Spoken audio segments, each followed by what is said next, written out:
Everyone, स्वागत है आपका हमारे एएस कोचिंग सेंटर में। अगर आपका सब्जेक्ट होम साइंस है और आप होम साइंस सब्जेक्ट से किसी एग्जाम की तैयारी कर रहे हैं तो मेरे चैनल पे जितने भी वीडियो हो सारे ही आपके लिए काफ़ी हेल्पफुल होंगे, चाहे वो प्रैक्टिस सेट हो या फिर क्लासेज हो। आज का हमारा प्रैक्टिस सेट लगभग 72 है। अभी तक हमने 71 प्रैक्टिस सेट कर रखा है और 2 वीडियो क्विक रिवीजन का है।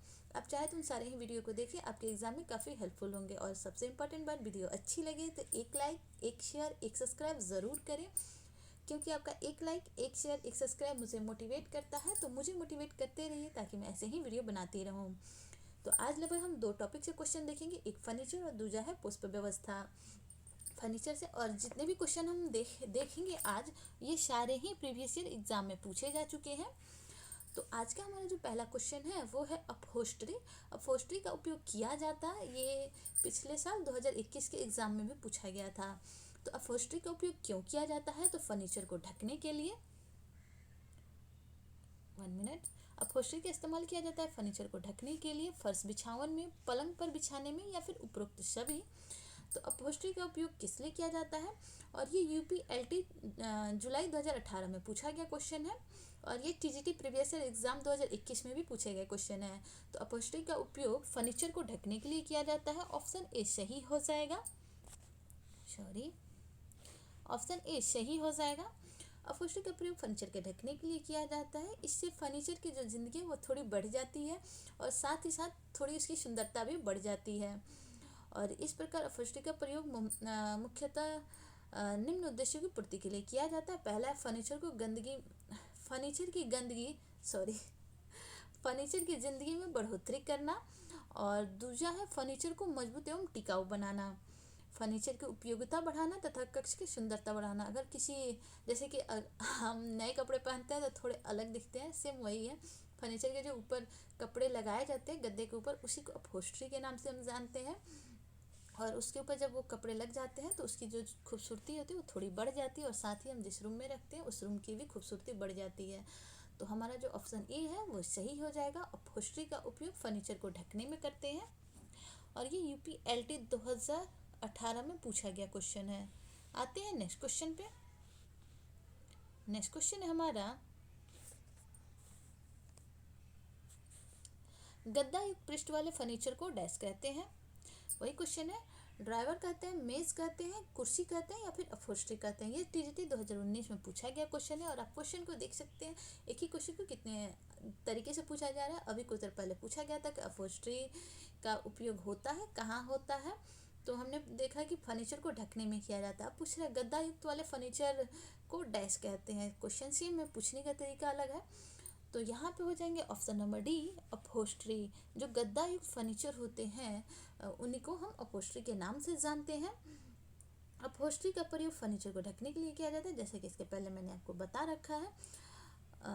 बाकी मैंने बता रखा है जो कि इम्पोर्टेंट थे। अपहोस्ट्री का प्रयोग गद्दा युक्त जो फर्नीचर होते हैं उसको ढकने के लिए किया जाता है। इससे हमारे कक्ष की सुंदरता भी बढ़ती है और जो हमारे फर्नीचर होते हैं उनकी भी लाइफ थोड़ी बढ़ जाती है। नेक्स्ट क्वेश्चन पे आते हैं।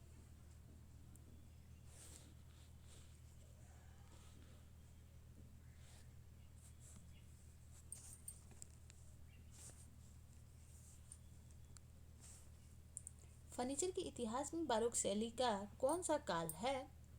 ये भी क्वेश्चन काफ़ी रिपीटेड है। ये जीआईसी प्रवक्ता एग्जाम 2009 में पूछा गया क्वेश्चन है एंड 2015 में भी ये पूछा गया क्वेश्चन है, जीआईसी प्रवक्ता एग्जाम में ही। और आई थिंक ये किसी और एग्जाम में भी पूछा गया, मैंने पेपर देखा है बट मुझे याद नहीं आ रहा है कौन से एग्जाम के पेपर में देखा है। तो फर्नीचर के इतिहास में बारोक शैली का कौन सा काल है? तो 1600 से 1900, 1550 से 1750 और 1715 से 1775 या फिर 1775 से 1800। तो इसका आंसर क्या हो जाएगा? ये आज का हमारा लगभग तीसरा क्वेश्चन है। तो ये हो जाएंगे, इसका हो जाएगा ऑप्शन नंबर डी। फर्नीचर के इतिहास में जो बारोक शैली है इसका काल 1775 से 1800 माना जाता है। 1800 माना जाता है। आंतरिक सज्जा में जो फर्नीचर के केंद्र भूमिका निभाते हैं। फर्नीचर का महत्व न केवल आंतरिक सज्जा है तो वरन प्रत्येक व्यक्ति के लिए है और ऐसी सभी वस्तुओं को जिन्हें हम उठने बैठने सोने पढ़ने और लिखने में संग्रह हेतु उपयोग में लाते हैं और उन्हें फर्नीचर कहते हैं। और फर्नीचर के इतिहास में जो बारोक शैली है इसका काल जो है वो 1775 से 1800 तक है। नेक्स्ट क्वेश्चन पे आते हैं।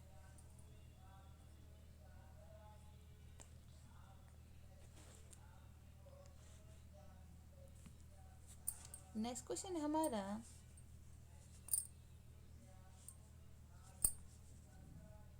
बड़े फर्नीचर पे किस तरह का कपड़ा लगाया जाता है। ये टीजीटी 2019 में पूछा गया क्वेश्चन है।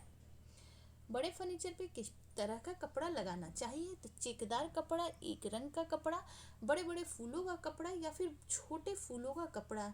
आई थिंक कि जब हमने पर्सनालिटी का वो क्वेश्चन सॉल्व किया था उसमें हमने देखा था कि जो बड़े और मोटे लोग होते हैं उन्हें कैसे प्रिंट वाले कपड़े पहनने चाहिए। क्वेश्चन क्वेश्चन सेम है, पूछने का तरीका अलग है। यहाँ फर्नीचर पे लगा के पूछ रहा है, वहाँ व्यक्ति पे पूछता है।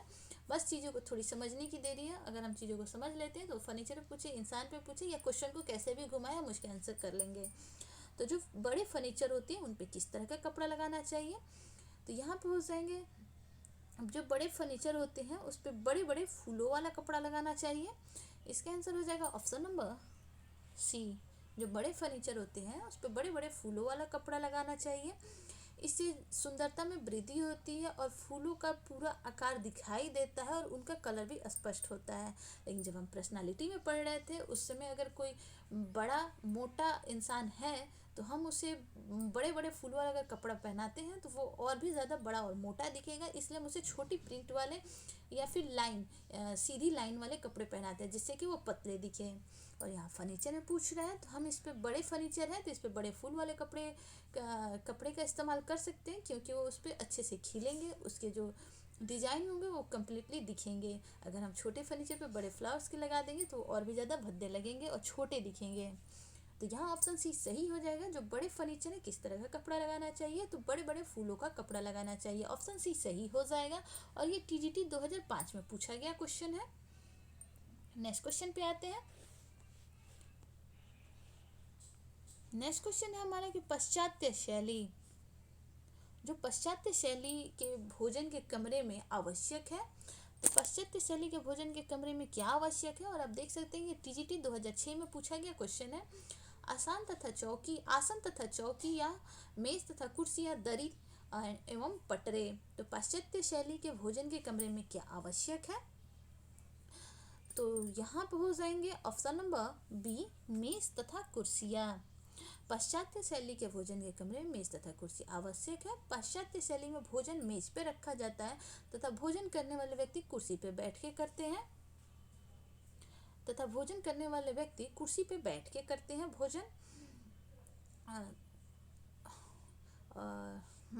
जो भी खाद्य सामग्री होती है वो जाहिर सी बात है मेज पे करेंगे तो मेज पे रखेंगे।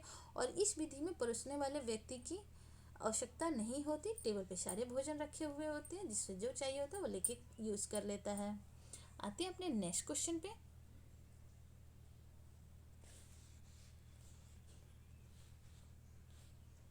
नेक्स्ट क्वेश्चन है हमारा कि घरेलू फर्नीचर खरीदते समय हमें ध्यान रखना चाहिए किन बातों का।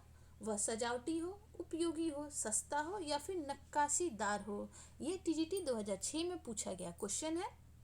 क्वेश्चन है हमारा लगभग हम ये हमारा आज का छठा क्वेश्चन है। घरेलू फर्नीचर खरीदते समय ध्यान रखना चाहिए, तो किन बातों का ध्यान रखना चाहिए। तो जाहिर सी बात है सबसे ज़्यादा इनमें से इम्पोर्टेंट क्या है, सस्ता, सजावटी और नक्काशीदार तो हम देखते ही हैं, लेकिन उससे भी पहले हम देखते हैं वो हमारे उपयोग में है या नहीं। अगर वो हमारे उपयोग में नहीं है और हम उसे घर लाते हैं तो वो यूज़लेस हो जाएगा। तो सबसे पहले उपयोगी।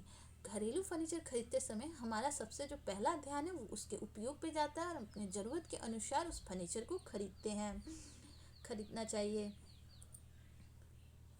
कमरे के जो आकार है, आकार के अनुरूप हमें फर्नीचर खरीदना चाहिए और सादे डिजाइन के फर्नीचर को उत्तम माना जाता है। अक्सर क्वेश्चन में पूछा जा सकता है कि किस डिजाइन के फर्नीचर को उत्तम माना जाता है, तो सादे डिजाइन के फर्नीचर को उत्तम माना जाता है। एवं नक्काशीदार तथा खुदाई वाले फर्नीचर की न तो समुचित देखभाल हो पाती और ना ही सफाई हो पाती, क्योंकि उनमें जाके गंदगियाँ फंस जाएंगी।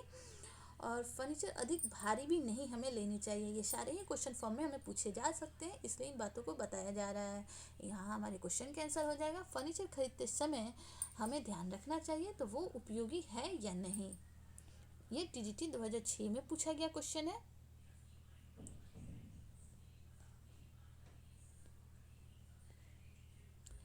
नेक्स्ट क्वेश्चन है,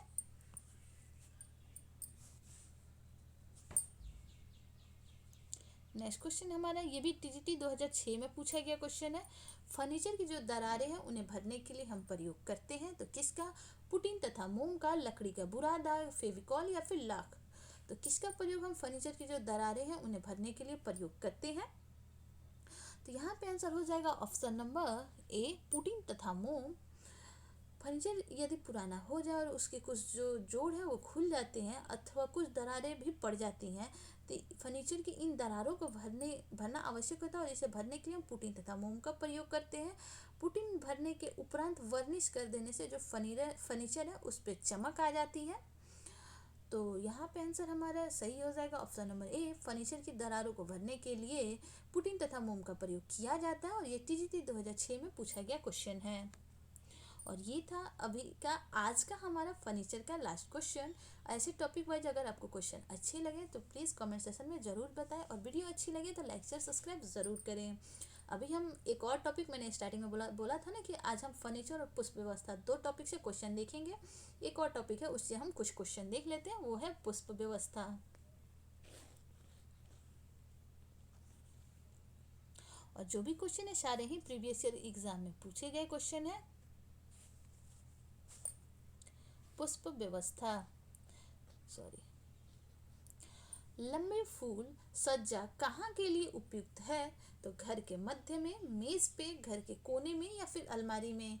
ये यूपी असिस्टेंट प्रोफेसर 2019 में पूछा गया क्वेश्चन है। चूंकि आप क्वेश्चन और ऑप्शन को पढ़ते ही आप समझ गए होंगे कि आंसर कौन सा होगा। वीडियो के लास्ट में या फिर कमेंट सेक्शन में आप ज़रूर बताएं कि आपके कितने क्वेश्चन सही हुए हैं। तो लंबे जो पुष्प सज्जा है वो कहाँ के लिए उपयुक्त होते हैं? तो यहाँ पे ऑप्शन सी सही हो जाएगा, घर के कोने के लिए। जो लंबी पुष्प सज्जा है वो घर के कोने के लिए उपयुक्त की जाती है। पुष्प सज्जा कला का एक ऐसा क्षेत्र है जिसमें कोई भी व्यक्ति अध्ययन और अनुभव द्वारा इस रचनात्मक योग्यता का विकास कर सकता है और यह सांस्कृतिक विकास का एक साधन है जिसे बिना गृह कार्य में बाधा डाले कोई भी गृहिणी सीख सकती है। तो लंबे पुष्प सज्जा घर के कोने में सजाते हैं, ऑप्शन सी सही हो जाएगा। आते हैं अपने नेक्स्ट क्वेश्चन पे। नेक्स्ट क्वेश्चन है हमारा कि फूलों की व्यवस्था का उद्देश्य चारों ओर खुशी, जीवन और सौंदर्य भरना है। यह किसने कहा था? एच रट ने, रहीना बेगम ने, श्री लक्ष्मी ने या फिर सुमति मुदाम्बी ने। ये टीजीटी 2019 में पूछा गया क्वेश्चन है। फूलों की व्यवस्था का उद्देश्य चारों ओर खुशी, जीवन और सौंदर्य भरना है, यह किसने कहा था? तो इसका आंसर हो जाएगा ऑप्शन नंबर ए एच रट ने। एच रट का ये कथन है कि फूलों की व्यवस्था का उद्देश्य चारों ओर खुशी, जीवन और सौंदर्य भरना है। फूल वातावरण को जो है उल्लासित करता है और ये मैंने बता दिया था, ये एच रट का ये कथन है। और फूल जो है फूल वातावरण को उल्लासित करते हैं और फूल मन को शांति एवं सुख, आनंद, संतोष एवं सरल बनाते हैं। नेक्स्ट क्वेश्चन पे आते हैं और ये यूपी टीजीटी 2019 में पूछा गया क्वेश्चन है।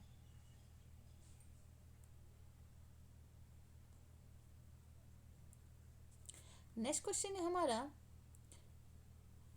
ये कथन और कारक है। पुष्प सज्जा के लिए फूलों को तोड़ते समय उनकी डंडी जो है वो तिरछी काटनी चाहिए।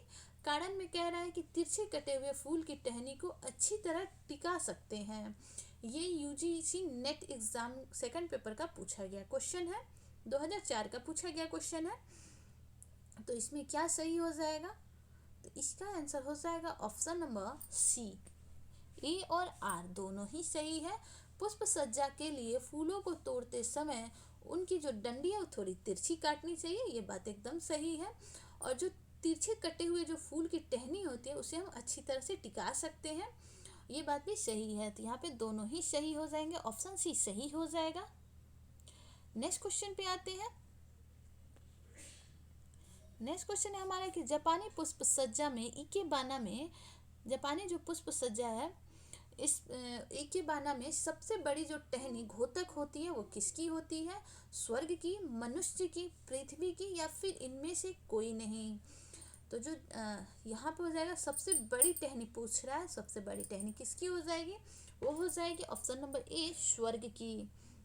जापानी शैली इसमें सादे, ऊंचे या फिर नीचे पात्रों या सजावटी पात्रों और आधारों का प्रयोग किया जाता है। जापानी शैली में रेखीय व्यवस्था व असीमित संतुलन वाली व्यवस्था की जाती है। जापानी पुष्प सज्जा इकेबानी में जो सबसे बड़ी टहनी होती है वह स्वर्ग की प्रतीक होती है। इसमें 3 टहनियाँ होती हैं जिसे हम शिन, शो, हाइकी तीन इस नाम से जानते हैं। जो शिन है जिससे कि सबसे बड़ी टहनी कह के क्वेश्चन पूछ रहे हैं, कभी हो सकता है पूछ दे कि शिन शिन किसे प्रदर्शित करता है, तो वो स्वर्ग को प्रदर्शित करता है। सो किसे प्रदर्शित करता है, तो मनुष्य को प्रदर्शित करता है। और हाई की ये किसे प्रदर्शित करता है, तो ये पृथ्वी को प्रदर्शित करता है। कई बार इसके कोण भी पूछे जाते हैं, मैं यहाँ बना के बता देती हूँ। जो इसके कोण है, कई बार इसके कोण भी पूछे जाते हैं। तो ये वाले जो है ये शिन है और ये 90 डिग्री के कोण पे बनते हैं। ये शो है और ये 45 डिग्री के कोण पे बनता है। और ये जो है ये हाइकी है, ये 75 डिग्री के कोण पे बनता है। शिन स्वर्ग को प्रदर्शित करता है, शो मनुष्य को प्रदर्शित करता है और हाइकी पृथ्वी को प्रदर्शित करता है। तो हमारे जो क्वेश्चन के आंसर है वो ऑप्शन नंबर ए सही है। जापानी पुष्प सज्जा इकेबाना में जो सबसे बड़ी टहनी होती है वो स्वर्ग को प्रदर्शित करती है। नेक्स्ट क्वेश्चन पे आते हैं। नेक्स्ट क्वेश्चन है कि इकेबाना एक उदाहरण है। तो भारतीय शैली का, पाकिस्तानी शैली का, चाइनीज शैली का या फिर जापानी शैली का। ये जीआईसी प्रवक्ता एग्जाम 2013 में पूछा गया क्वेश्चन है और साथ ही ये 2014 में भी पूछा गया क्वेश्चन है। तो इकेबाना उदाहरण है किसका, भारतीय शैली, पाकिस्तानी शैली, चाइनीज शैली या फिर जापानी शैली। अभी हमने इससे रिलेटेड एक क्वेश्चन देखा था, उससे आपका ये ऑटोमेटिकली ये क्वेश्चन सॉल्व हो गया कि जापानी पुष्प सज्जा में इकेबाना की जो सबसे बड़ी टहनी होती है वो किसे प्रदर्शित करती है, तो वो स्वर्ग को प्रदर्शित करती है। तो जो इकेबाना वो किसका उदाहरण हो जाएगा, तो ऑप्शन नंबर डी जापानी शैली की। तो ऑप्शन डी सही होगा। जापानी लोग फूलों की जो सजावट है उसमें आत्मा के अमरत्व को प्रदर्शित करना चाहते हैं और जापानी शैली में पुष्प सज्जा को इकेबाना, मोरीबाना आदि शब्द प्रयुक्त किया जाता है। और इस पुष्प सज्जा में जो सबसे बड़ी टहनी उसे मैंने बता रखा है स्वर्ग, और छोटी मनुष्य, और उससे जो छोटी होती है हाइकी वो पृथ्वी को प्रदर्शित करती है। तो आते हैं हम अपने नेक्स्ट क्वेश्चन पे।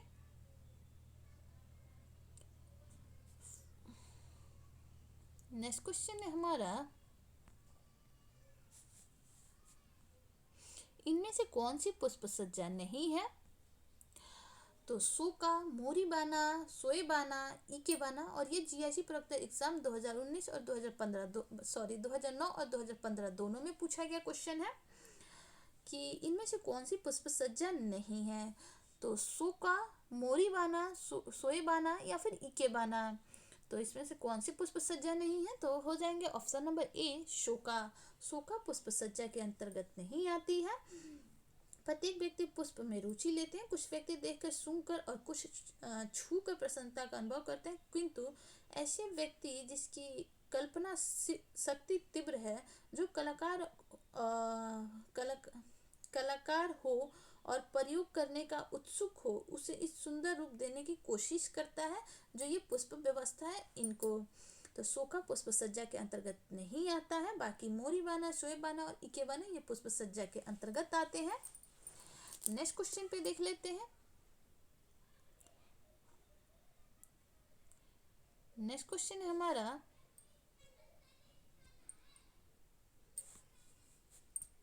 मोरीबाना। मोरीबाना एक तरीका है, क्योंकि अभी हमने इससे पहले क्वेश्चन देख रखा है कि कौन कौन से पुष्प सज्जा है। तो मोरीबाना एक तरीका है, तो रंग योजना, पुष्प सज्जा, गृह व्यवस्था या फिर इनमें से कोई नहीं। तो अभी हमने ये क्वेश्चन देखा था कि मोरीबाना किसके अंतर्गत आता है, तो पुष्प सज्जा के अंतर्गत आता है और ये पीजीटी 2013 में पूछा गया क्वेश्चन है। मोरीबाना एक जापानी पुष्प शैली है। अभी हमने देखा था इकेबाना बोलो, मोरीबाना बोलो, कुछ भी बोलो, ये जापानी पुष्प सज्जा के अंतर्गत आती है, जिसका लगभग प्रारंभ 19वीं सदी से हुआ था। और ये जो मोरीबाना है ये बड़े बड़े पात्रों में फूल डालकर तैयार किए जाते हैं और ये 10 से 15 फीट तक ऊंची होती है, जो मोरीबाना की पुष्प सज्जाएं होती हैं।